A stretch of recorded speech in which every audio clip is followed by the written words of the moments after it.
مسلم league نون کے رہنما captain retired Safdar نے واضح کیا ہے کہ تحریک انصاف سے کوئی مذاکرات نہیں ہو سکتے۔ انہوں نے 9 مئی کو ملک کی سالمیت پر حملہ کیا تھا۔ ایبٹ آباد میں میڈیا سے گفتگو کرتے ہوئے کیپٹن ریٹائرڈ صفدر نے دعویٰ کیا کہ پنجاب ترقی کر رہا ہے اور خیبر پختونخوا میں گالی دی جا رہی ہے۔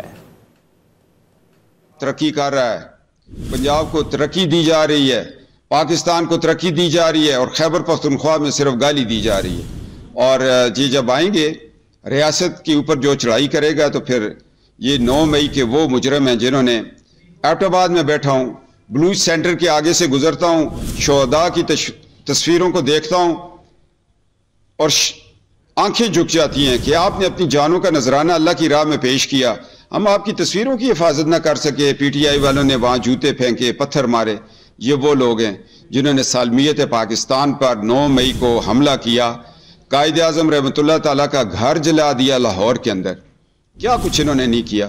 آنے دیں 24 کو، ان کا حق ہے اور گورنمنٹ کو بھی اپنے ریاست کو بچانے کا حق ہے۔